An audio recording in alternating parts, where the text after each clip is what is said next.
Hello दोस्तों, कैसे हैं सब। मेरा नाम है हिमांशु और मैं स्वागत करता हूं आप सबका आपके अपने चैनल कॉमिक वर्ल्ड पर। तो चलिए दोस्तों, शुरू करते हैं राज कॉमिक्स में प्रेत अंकल सीरीज की चौथी और अंतिम कॉमिक्स थोडांगा का प्रेत का तीसरा और अंतिम भाग। प्रेत अंकल ने अपने वास्तविक रूप में आकर उसे उस धूल से बचना चाहा, लेकिन अपने आप को मूर्ति में बदलने से नहीं रोक सका। वह हतप्रभ सा रह गया ठोडांगा एंटी घोस्ट गन लिए खड़े डॉक्टर डेविल को। तो तुम यहाँ? हाँ ठोडांगा, मैं जानता था एरी के प्रेत मंडली तुम पर हमला करने से बाज नहीं आएगी और तुम मुश्किल में फंस जाओगे, इसलिए अपनी गन के साथ तुम्हारी मदद को आ पहुंचा मैं। और ये देखो मेरी गन का कमाल। मूर्तियों में बदले खड़े हैं सभी प्रेत और उनके उनका प्रेत अंकल। लेकिन इस पाउडर से सभी आजाद भी तो हो सकते हैं। मुस्कुरा उठा ठोडांगा की बात सुनकर डॉक्टर डेविल। ऐसा नहीं होगा ठोडांगा, कोई भी प्रेत इस पाउडर की परत को नहीं तोड़ सकता। इस काम को सिर्फ मैं ही अंजाम दे सकता हूँ, क्योंकि मैंने बनाया हुआ है एंटी घोस्ट पाउडर लिक्विड। उसी लिक्विड से घुल सकती है प्रेतों के ऊपर चढ़े पाउडर की परत। ना मैं उस लिक्विड को अपने प्रेत क्लब से लाऊंगा और ना ये प्रेत अपने असली रूप में आएंगे। अचानक खूंखार हो गया डॉक्टर डेविल का स्वर। इस प्रेत अंकल को मैं अपने हाथों से टुकड़ों टुकड़ों में बांटूंगा। इसी की वजह से खत्म हुआ है मेरा प्रेत गैंग। ओह, तो डॉक्टर डेविल ही था वह नकाबपोश प्रेत लुटेरों का निर्माता। तभी उसने उस समय अपनी गन से प्रेत लुटेरों को अचानक पहुंच कर खत्म कर दिया था, ताकि मैं उनका पीछा करता हुआ उस तक ना पहुंच सकूं। और अब ये उसी तरह मुझे भी खत्म कर देगा। लेकिन वह नहीं हुआ जो प्रेत अंकल सोच रहा था। रोक लिया ठोडांगा ने डॉक्टर डेविल के आगे बढ़ते कदम को। रुक जाओ डॉक्टर, तुम प्रेत अंकल को नहीं मार सकते। नहीं ठोडांगा, हट जाओ, मत रोको मुझे। लहू जमा देने वाले सर में दहाड़ा प्रेत ठोडांगा। बकवास मत करो डॉक्टर। अगर तुमने प्रेत अंकल को मार दिया तो ना मुझे मेरा शरीर मिलेगा, ना तुम्हें मेरा खजाना। साबुन के झाग सा बैठ गया डॉक्टर डेविल का गुस्सा। ओह, मैं तो भूल ही गया था कि प्रेत अंकल और बाकी प्रेतों के बल पर तुमने इरी को अपने इशारों पर नचाना है। शैतान सा मुस्कुराया ठोडांगा नामक वह दरिंदा। ये सब मरेंगे जरूर डॉक्टर, लेकिन तब जब मैं अपना शरीर प्राप्त कर लूंगा। तो मेरी को शहर से बाहर खंडरों में बने अपने ठिकाने पर पहुंचाने का इंतजाम करो। मैं इन सब के लिए ऐसी मौत का इंतजाम करता हूँ जिसे देखकर एक बार तो मौत का कलेजा भी थर्रा उठेगा। क्रूरता की सैकड़ों परतें चढ़ती चली गई थी ठोडांगा के क्रूर चेहरे पर। सन इरी सनसना रहा था उसका दिमाग। उसके शरीर पर चींटियां सी रेंग रही थी उस पत्र को पढ़कर जो उसके हाथों में थमा था। एरी, प्रेत अंकल और अपनी प्रेत मंडली की सलामती चाहते हो तो तुरंत शहर से बाहर स्थित खंडरों में पहुंचो। तुम्हारे और तुम्हारी प्रेत मंडली के शुभ चिंतक। प्रेत अंकल और प्रेत मंडली जिन्हें अपनी जान से ज्यादा चाहता था एरी, उन्हें संकट में जानकर भला कैसे रुक जाता वह। द्रुत गति से शहर से बाहर बने खंडरों की तरफ भाग लिया वह। काश उसने सुन ली होती। तभी वहां पहुंची मासूम बेबी की पुकार। रुक जाओ एरी बाबा, मेरी बात सुनो। पीछे तो बहुत भागी मासूम, लेकिन उसके नन्हे कदम भला कहाँ मुकाबला कर पाते एरी के बिजली भरे कदमों का। उफ, चले गए। अब मुझे अकेले ही करना होगा वह काम जो प्रेत अंकल के साथ बाकी प्रेतों का जीवन बचा सकता है। अपनी उखड़ती सांसों की परवाह ना करते हुए एक बार फिर भाग खड़ी हुई मासूम। लेकिन करना क्या चाहती थी वो? क्यों अपने आप को बेदम कर डालने पर तुली थी वह मासूम? अब तो मुझे ही कुछ करना होगा। शहर से बाहर स्थित यह खंडहर गूंज रहा था एरी की क्रोध की गर्जना से। प्रेत अंकल और प्रेत मंडली को छोड़ दो कमीनों, वरना नरक की आग में झोंक दूंगा मैं तुम्हारी आत्मा को। जोश भरे डायलॉग बोलने से पहले जरा प्रेत अंकल और प्रेत मंडली का हाल तो देख ले एरी, जो मौत के कगार पर खड़े हैं। वो देख, चीख उबल पड़ी इरी के हलक से देखकर अपने प्यारों का हाल। नहीं, दिखने लगा आतंक ही आतंक इरी के चेहरे पर। सर में भरा याचना ही याचना। क्या चाहते हो तुम? शाबाश, बहुत जल्दी लाइन पर आ गए तुम। इसे बताओ डॉक्टर डेविल, क्या चाहता हूं मैं? डॉक्टर ने बताया तो इरी रह गया हैरान। ओह, तो तुम प्रकृति के नियमों के विरुद्ध एक मृत शरीर में आत्मा का प्रवेश करवाना चाहते हो? हाँ, और हमें उम्मीद है कि तुम मना नहीं करोगे। मजबूर था इरी। माननी हो माननी ही पड़ी उसे उन शैतान की बात। ठीक है, अपना शरीर लाओ, मैं उसमें तुम्हारी आत्मा प्रवेश करा देता हूँ। भयानक ठहाका लगाते हुए नाच उठा प्रेत ठोडांगा। मैं जिंदा होऊंगा, दोबारा जिंदा होऊंगा। गूंजी वह अजगर सी फुंकार। अनुष्ठान पर बैठ गया इरी। इधर प्रेत क्लब में मैंने अच्छी तरह से सुना था, यही बताई थी डॉक्टर डेविल ने वह चीज। लेकिन यहां तो कुछ भी नजर नहीं आ रहा। अचानक बिजली सी कौंधी बेबी के नन्हे मस्तिष्क में। कहीं यहाँ कोई गुप्त तहखाना तो नहीं? हाँ, जरूर है, जरूर ऐसा ही है। मुझे तलाश करना चाहिए उस तहखाने का रास्ता। तहखाने का रास्ता खोजने के लिए पागलों सी वहां घूमने लगी बेबी। अंततः सफल हुई वह तहखाने का रास्ता खोज निकालने में। सर्र, तहखाना।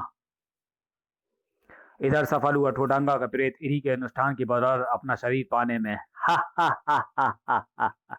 भयानक ठहाका लगाता उठ बैठा ठोडंगा। हा हा हा। नागराज और दुनिया वालों, खैर मना लो, क्योंकि दोबारा जिंदा हो गया है ठोडंगा। हा हा हा हा हा हा। आंखों में खून लिए इरी की तरफ पलटा जंगल का क्रूर बेताज बादशाह ठोडंगा।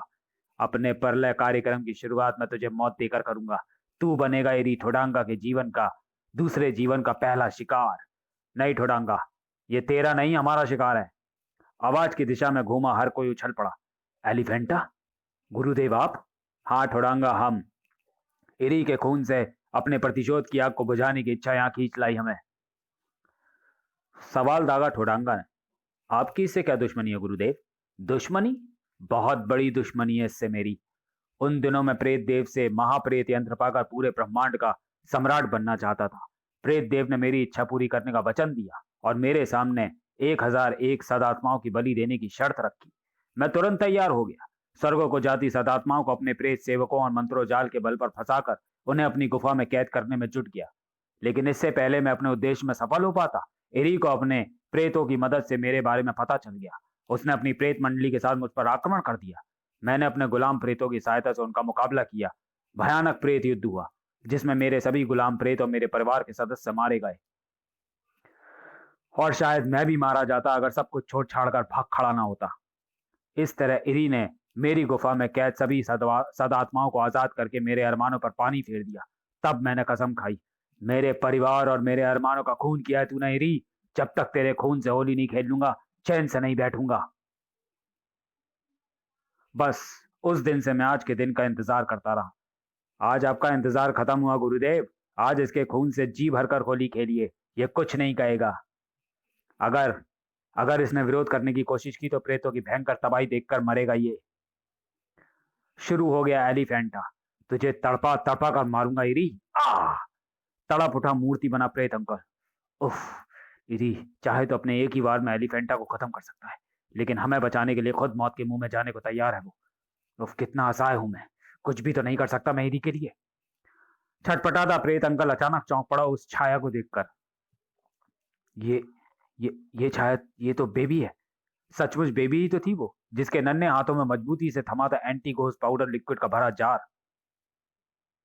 अगले पल सारा का सारा लिक्विड प्रेत अंकल पर उड़ेल दिया बेबी ने। तुरंत ही कमाल दिखाया एंटी घोस्ट पाउडर लिक्विड ने, और फिर अपना कमाल दिखाया प्रेत अंकल ने।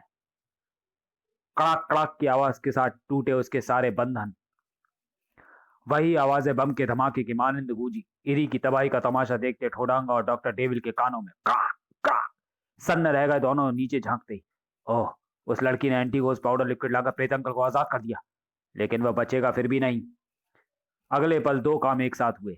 ठोडांगा ने तोड़ दी वह रस्सी जिसके सहारे रुकी हुई थी वो भारी चट्टान, और डॉक्टर डेविल ने प्रेत अंकल को निशाना बनाकर चला दिया एंटीगोस पाउडर का तूफान। लेकिन पाउडर के उस तूफान को रोका बेबी ने।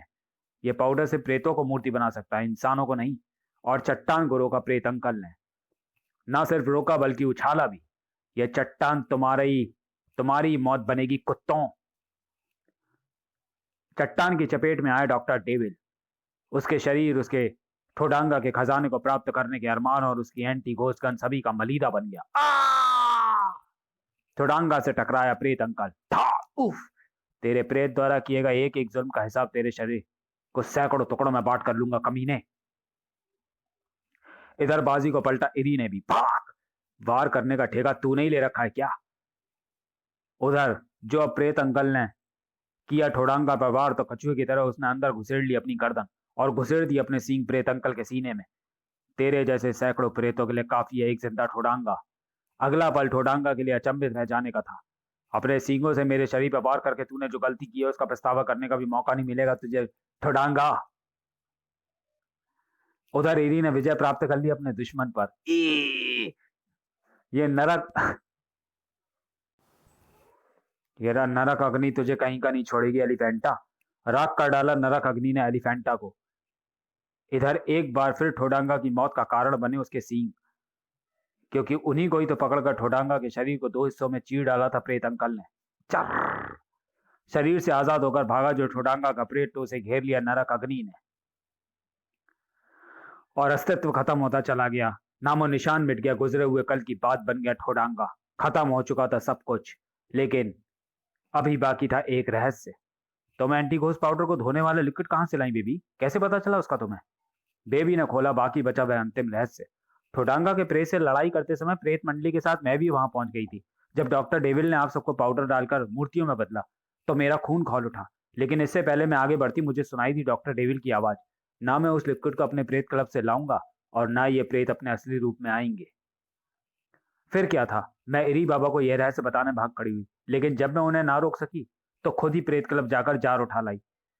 अभी तो वहां ऐसे बहुत से जार हैं जो बाकी प्रेतों को भी अपने असली रूप में ले आएंगे, लेकिन उन चारों जारों को वहां से लाएगा कौन?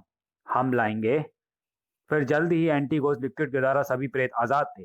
प्रेत अंकल जिंदाबाद! आजाद होते ही सभी प्रेत खुशी से चीख पड़े, जबकि प्रेत अंकल चीख पड़ा, बेबी जिंदाबाद, जिंदाबाद बेबी।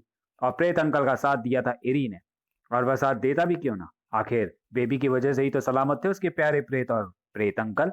समाप्त। तो चलिए दोस्तों, सीरीज यहीं खत्म होती है। मिलते हैं